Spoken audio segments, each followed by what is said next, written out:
Pour la seconde fois en moins d'un quart de siècle, les forces des ténèbres s'abattent sur le royaume enchanté de Keltalas. Les elfes doivent faire front contre les assauts du vide, et en leur cœur, ces fiers guerriers se battent avec la force du souvenir.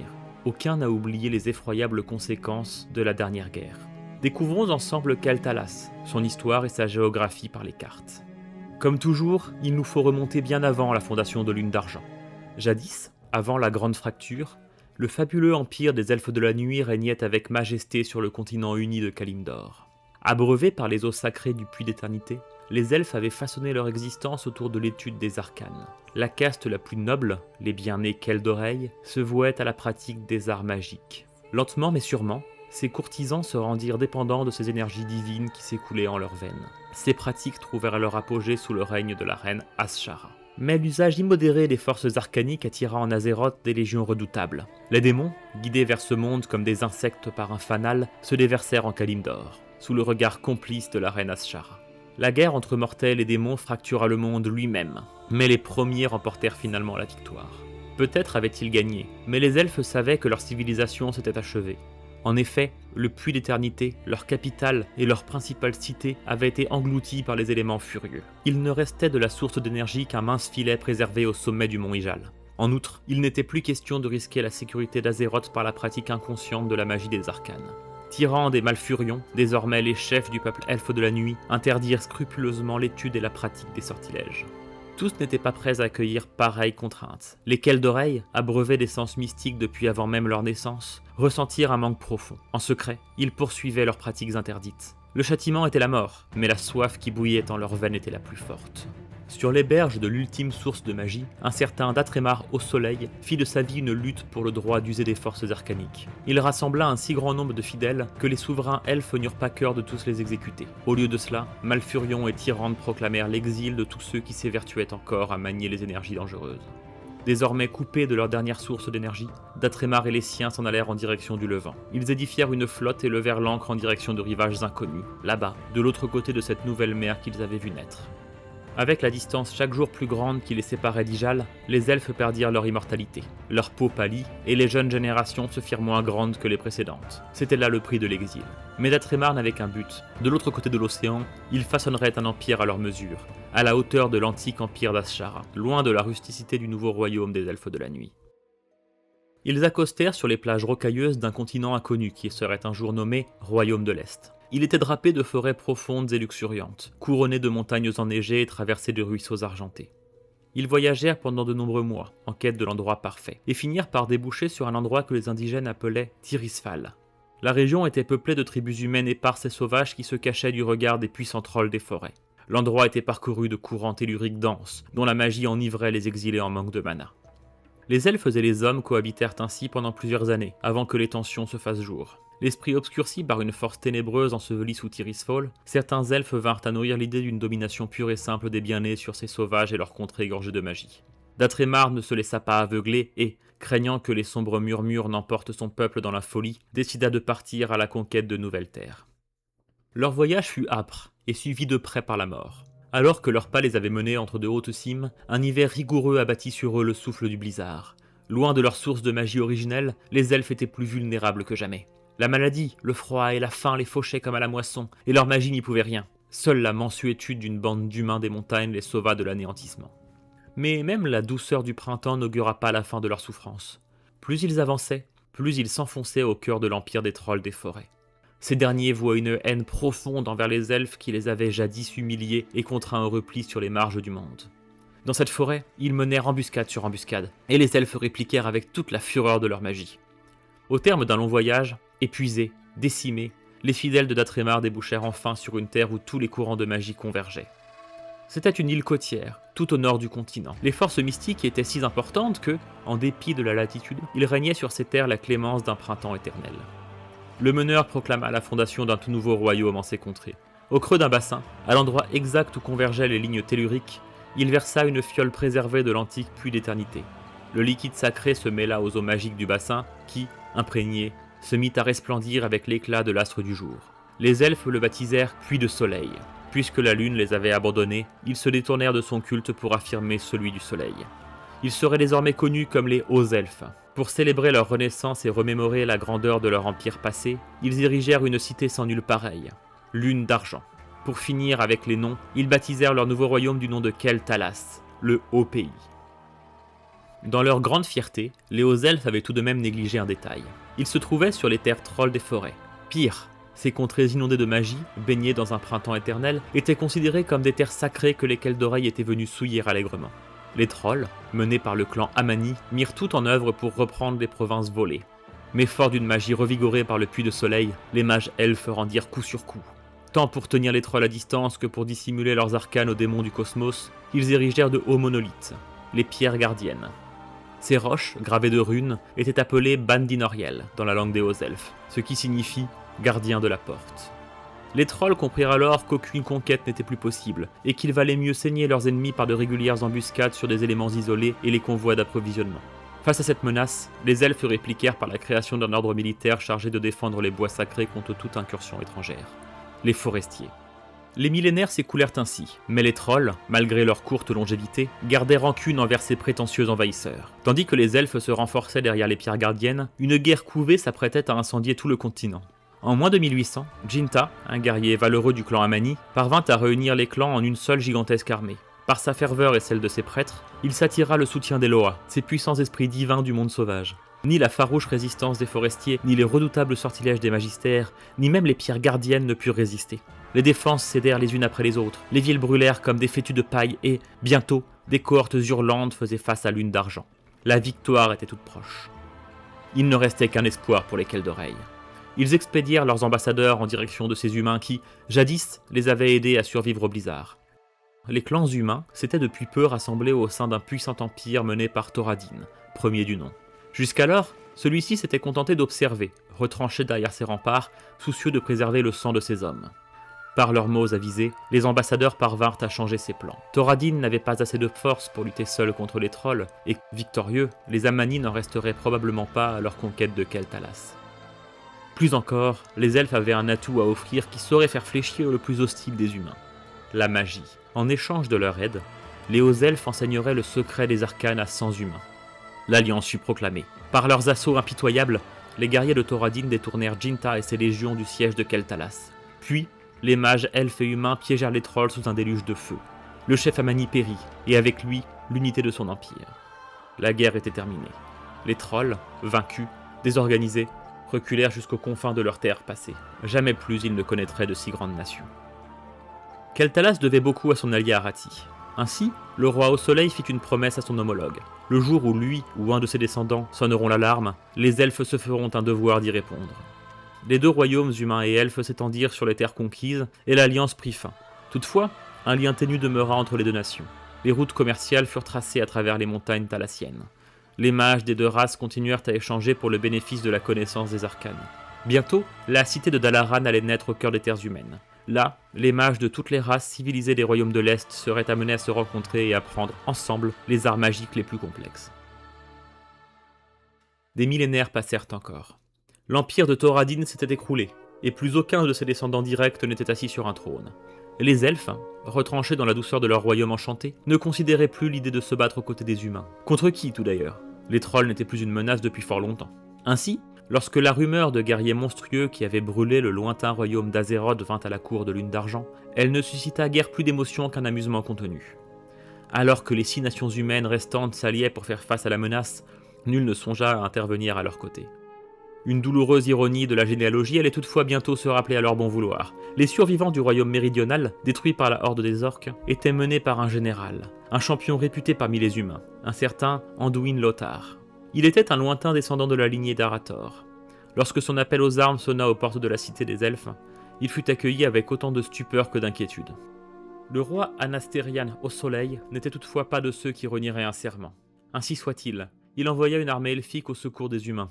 Enfin, une armée. Entendez plutôt une flottille, un petit groupe, plus symbolique qu'autre chose. Lothar accueillit cette troupe aussi bien qu'il le put, mais il ne pouvait dissimuler sa déception. Les humains n'étaient pas les seuls à désapprouver cet ordre. Un certain nombre de soldats elfiques rompirent leur serment pour aller se battre auprès des descendants de Thoradin. Pour certains, la menace de ces orques était plus importante que Lune d'Argent voulait bien l'entendre, et il valait mieux les combattre loin des forêts magiques de Keltalas. La capitaine forestière Aléria Coursevent prit la tête de ses déserteurs et rallia les forces alliées au sud. En vérité, le roi Anastérion n'avait pas tout à fait été en tort de garder ses troupes auprès de lui. La Horde, menée par le fin stratège Orgrim Marteau du Destin, fit alliance avec les trolls Amani, menés par un certain Zul'jin, pour assiéger le royaume elfique. Pire, la barrière magique, supposée défendre le royaume, se retourna contre lui lorsque l'ennemi utilisa l'une des pierres gardiennes pour infuser le pouvoir de leur sorcier. Seule la source infinie de puissance que constituait le puits de soleil parvint à sauver Lune d'Argent, tandis que les forêts enchantées se consumaient sous le feu des dragons. Par chance, les orques étaient pressés par le temps et laissèrent les trolls achever la cité. Ils n'en eurent pas l'occasion. La Horde fut vaincue devant Lordaeron et les armées de l'Alliance prirent à revers les trolls Amani. Ces derniers furent massacrés sans pitié et pourchassés jusque dans leur forêt de Zulaman. Une fois encore, Keltalas était sauve, mais une fois encore, il s'en était fallu de peu, et le royaume était en cendres. Les années passèrent, et les tensions entre royaumes creusaient de profondes lézardes dans l'unité de l'Alliance. De nombreux elfes accusaient les humains d'incompétence pour n'avoir su défendre leurs terres sacrées. D'autres refusaient que du sang elfique eût été versé pour le salut des royaumes étrangers. Le roi Anastérian rompit ses liens avec une alliance qui, de toute façon, tombait en miettes. Toutefois, une poignée de hauts elfes refusèrent de rentrer sur leur terre natale et continuèrent à se battre auprès de ceux qui restaient de l'Alliance. Après avoir vu le royaume brûler sous les coups de la Horde, Keltalas croyait le pire derrière lui. Il n'en était rien. Isolé, déterminé à prendre seul en main son destin, Lune d'Argent laissa la peste morte-vivante ravager les terres humaines de Lordaeron. C'était, après tout, une affaire tout à fait humaine. Le nécromancien Kel'Thuzad, le prince déchu Arthas, étaient tous deux issus de cette race instable et remuante. Hélas, le fléau et ses légions de morts-vivants n'escomptaient point laisser le royaume elfique en paix. Pour leur sombre dessein, les cohortes de la mort devaient puiser dans les bassins sacrés du puits de soleil, blasphème effroyable pour les hauts elfes. Il restait à franchir les portes magiques du royaume. Le sorcier d'Arkan Dratyr trahit sa race et ouvrit le chemin aux hordes de la non-mort. Les armées elfiques, menées par Sylvanas Coursevent, firent face avec autant de bravoure que de férocité, mais en vain. Elles succombèrent, et, par une cruelle ironie, le seigneur de la mort la releva pour le servir. Dans un ultime baroud d'honneur, le roi Anastérian défia Arthas face au puits de soleil. Le souverain périt en héros et le chevalier de la mort accomplit sa tragique mission. Les légions infinies de morts-vivants inondèrent le royaume, anéantirent forêts et cités et souillèrent le puits de soleil, ne laissant derrière eux qu'un pays ravagé, un peuple décimé et un puits de soleil corrompu à jamais. Le royaume était à genoux. On aurait même pu le penser éteint, mais sa volonté était la plus forte. Le prince Kael'thas au soleil, alors en étude à Dalaran lors de la chute de son royaume, revint en toute hâte pour aider les siens à se relever. La tâche était âpre et de difficiles décisions étaient à prendre. La première était la pire de toutes. Le puits de soleil bouillonnait d'énergie nécromantique et il fallait le détruire à tout prix. Une fois ceci fait, les trolls et les morts-vivants repoussés des alentours de la capitale, le peuple haut-elfe pouvait reprendre son souffle. En souvenir des innombrables vies perdues et de leur civilisation détruite, le prince choisit un nouveau nom pour son peuple. Les Sindoreil, elfes de sang. Il renonça à la couronne de son père. À jamais, il serait le prince Kael'thas, et Anastérian serait le dernier roi de Keltalas. Désormais privés de leur source d'énergie, les elfes sombrèrent dans un profond tourment. Une soif intarissable enflammait leurs esprits, et les plus faibles basculaient dans la folie. Malgré ce désespoir, il fallait encore lutter. Le fléau occupait l'essentiel du royaume. Les trolls Amani avaient profité de l'occasion pour sortir de Zulaman. Le salut du royaume reposait dans une lutte mortelle. Kael'thas nomma le forestier Lortemar Teron régent de Lune d'Argent, rassembla ses meilleurs guerriers et s'en alla guerroyer au sud. Dans cette guerre contre le fléau, il rallia les débris de l'Alliance, menée par le général Garithos. Mais ce dernier ne portait point les elfes en son cœur. Non, il les méprisait ouvertement. Ainsi, le prince et ses combattants furent envoyés sur les fronts les plus infâmes, au mépris des vies et du sang versé. Face au danger d'extinction, le prince fit alliance avec une race jusqu'alors traitée au même titre que les morts-vivants et les démons, les Nagas. Ces perfides créatures marines sauvèrent par 2 fois la vie de Kael'thas et de ses hommes. Lorsque Garithos apprit aux côtés de qui l'elfe s'était battu, il s'emporta et condamna le prince et ses suiveurs à la peine capitale pour haute trahison. Les Nagas étaient peut-être des créatures abjectes aux allégeances maléfiques, mais ils n'oublièrent pas leur allié de circonstance. Dans les prisons souterraines de la cité de Dalaran, ils libérèrent les captifs et leur offrirent une destinée. En échange de son allégeance, le seigneur Illidan saurait combler la faim de magie de son peuple. Puisque l'alliance avec les humains avait lamentablement échoué, le prince n'hésita pas longtemps. Il franchit un portail et s'en alla trouver son nouveau maître sur le monde brisé de Draenor. Depuis cette planète corrompue, il abreuva sa terre natale de cristaux démoniaques. Cette magie impure rebuta un certain nombre d'elfes, mais les autres, consumés par la soif, cédèrent à leurs pulsions et absorbèrent goulûment la magie gangrenée. Toutefois, Cela ne pouvait suffire à combler le manque croissant de la population de Keltalas. Le grand magister Romat revint alors de Draenor. Fort des enseignements d'Illidan, il apprit aux siens à siphonner l'essence des créatures magiques, notamment des virmes de mana qui abondent dans le royaume. Quelques elfes, toutefois, ne furent guère séduits par ce nouveau mode de vie, jugé immoral. De peur que la division n'entraîne plus de chaos dans un royaume qui n'en avait guère besoin, Lord Temarteron prit la lourde décision de les exiler. Ces elfes, trahis par les elfes de sang, renouèrent avec leur nature haut-elfe et s'installèrent au refuge de Kelithien. Débarrassée des quelques éléments hostiles aux énergies corruptrices, la cour de Keltalas avança d'un pas de plus dans de sordides desseins. Depuis l'outre-terre, Keltas captura un Naharu, un être céleste de pure lumière, et l'expédia à Lune d'Argent. Les elfes de sang, toujours plus affamés de magie, apprirent à récolter son essence sacrée. Pire, sous le commandement de l'ancienne prêtresse Liadrine, un nouveau corps militaire du nom de Chevalier de Sang prouvèrent leur force en arrachant la lumière divine du Naharu. En Draenor, la situation de Kael'thas n'allait guère en s'arrangeant. La pression démoniaque ne cessait de s'accroître face à Illidan et ses alliés. Sur Azeroth, Lord Temar ne comptait plus le nombre de ses ennemis, et en dépit de bien des combats menés, les frontières de Keltalas étaient encore loin d'être reconquises. Il fallait de l'aide. Bien sûr, Lune d'Argent songea à l'Alliance. Garithos n'avait pas laissé un bon souvenir. Mais les nations humaines et naines avaient, à plusieurs reprises, été de fidèles alliés pour le royaume des elfes. Hélas, les relations entre les deux nations étaient au mieux glaciales. Les allégeances discutables de Kael'thas laissaient dubitatifs, tandis que l'on se méfiait de cet allié inconstant. Pire, des rumeurs émergèrent bientôt. Plusieurs indiscrets parlaient de saboteurs à la solde de Forgefer et de Darnassus, deux nations rangées du côté de l'Alliance. La destinée du royaume fut forgée dans la petite bourgade de Tranquillien. Là, les elfes de sang luttaient âprement pour la reconquête de cette cité centrale de Keltalas, que le fléau n'entendait guère lui restituer. Un allié inattendu se présenta alors aux forestiers elfes. Sylvanas, anciennement général des forestiers, relevé en mort-vivant par le fléau, dirigeait désormais une faction de non-morts rebelles envers ce même fléau, les réprouvés. Avec son aide, les elfes parvinrent à repousser l'ennemi et, enfin, reprendre possession du royaume du Sud. Les réprouvés, membres depuis peu de la horde de Thrall, Sylvanas intercéda en faveur de Keltalas. C'était une alliance contre nature, à n'en pas douter. Les orques avaient incendié les forêts pendant la Deuxième Guerre, tandis que les morts-vivants avaient conduit le royaume au bord de l'extinction. Mais c'était probablement la seule façon de restaurer, si ce n'est sa grandeur, la prospérité de Keltalas. Lord Temarteron se rangea ainsi aux côtés de ses anciens adversaires. Cette décision arriva au bon moment. Leurs lames aiguisées, l'essentiel des forces elfiques en Draenor, désormais outre-terre, les trolls amanides déferlèrent sur le royaume, guidés par le chef Zul'jin. Seule l'assistance des armées de la Horde permit de battre en brèche l'ennemi millénaire. En quelques années, le royaume avait encaissé plus de coups qu'en des millénaires d'histoire. Et pourtant, ce n'était toujours pas la fin de ces tracas. Le puits de soleil, bien que réduit en cendres, attirait l'attention de la Légion ardente. Le seigneur démon Kil'jaeden entendait le restaurer pour y débuter une nouvelle invasion d'Azeroth. Et dans ce but, il avait besoin d'un pion crucial, le prince Kael'thas au soleil. Kil'jaeden n'était pas surnommé le trompeur en vain. Il profita de la vulnérabilité de ce prince exilé pour s'introduire dans son esprit tourmenté. Il lui fit miroiter la résurrection de son royaume, un avenir radieux, et autant d'essence magique qu'il en faudrait pour satisfaire jusqu'au dernier des elfes de sang. Épuisé, éprouvé par tant de combats et par tant d'échecs, le prince céda et trahit ses allégeances. Il savait que ses plans devaient demeurer secrets le plus longtemps possible, mais son comportement erratique et ses choix discutables avaient détourné beaucoup de ses soldats. Il fut trahi à son tour, et Lord Temar ne tarda pas à apprendre les véritables intentions de son prince. La nouvelle plongea la cour de Lune d'Argent dans l'effroi. Mais tous s'accordèrent rapidement. Kael'thas était perdu. Tant de souffrances et tant de responsabilités avaient causé sa perte, et il fallait l'arrêter avant qu'il n'offre Azeroth à ses nouveaux maîtres. Cela ne tarda pas. Le prince envahit l'île sacrée de Keldanas, cœur de la civilisation aux elfes et foyer du Puits de Soleil.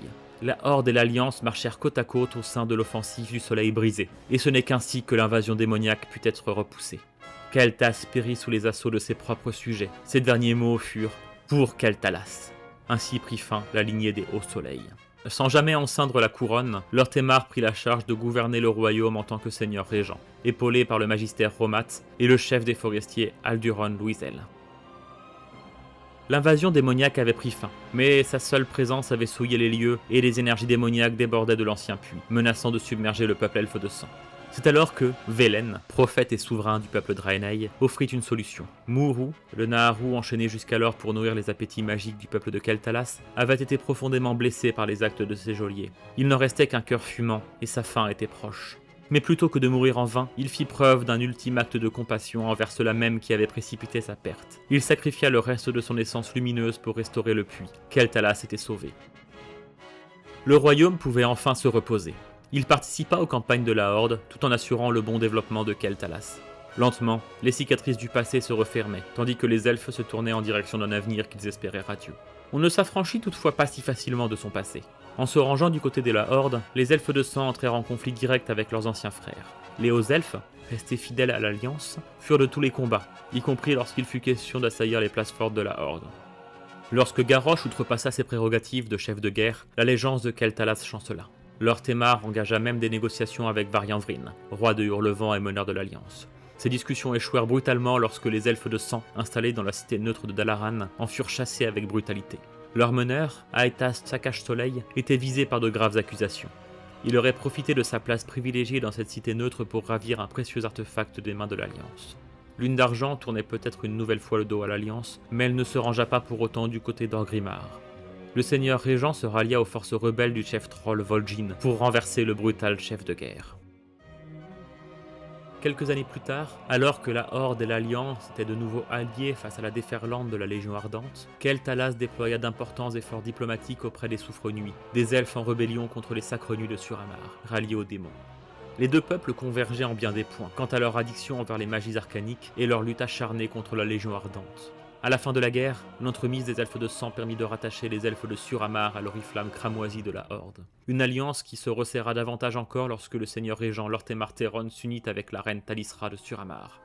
Malheureusement, cette union elfique ne pouvait dissimuler un profond échec, au cœur même du royaume de Keltalas. Le magistère Umbric, désireux d'offrir autant d'armes que possible pour défendre son peuple, se tourna vers les magies insidieuses du vide. Terrifié par le danger d'une nouvelle corruption, le seigneur régent bannit le mage et ses fidèles hors de ses frontières. Ceux-ci, isolés, se joignirent à l'Alliance, creusant un peu plus la brèche qui séparait les anciens hauts elfes. De nouvelles épreuves étendent leur ombre sur Keltalas. Une fois encore, le puits de soleil et son infinie puissance attisent les convoitises des forces ténébreuses. Xalatat mène son os du vide sur la cité de Lune d'Argent. Et si les forces de la lumière parvinrent à repousser le premier de ses assauts, ce fut au prix d'une nouvelle menace sur le royaume. Une végétation nourrie de lumière pure envahit le cœur de Keltalas. À l'est, les trolls s'agitent et les attaques se multiplient sur les villages frontaliers. L'Alliance et la Horde se battent ensemble pour le salut des elfes, mais de vieilles tensions menacent de tout faire voler en éclats. Voici le royaume de Keltalas. Il s'étend sur la vaste forêt enchantée des champs éternels. Ces bois baignés de magie profitent de la douceur d'un printemps éternel. Même les créatures qui l'habitent sont profondément liées à cette essence qui l'abreuve. Les virmes de mana sont une émanation de cette énergie en abondance qui se cristallise de toutes parts sous la forme de ces êtres vivants.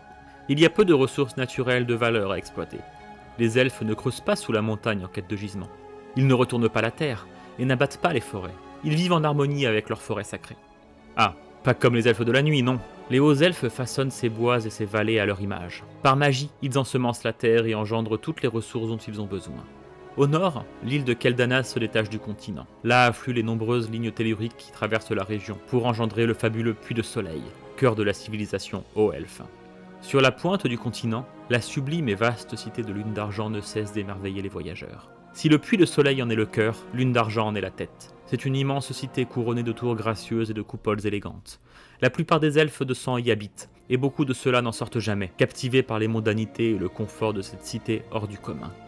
Cela n'empêche pas une multitude de petites agglomérations de fleurir sur tout le pays.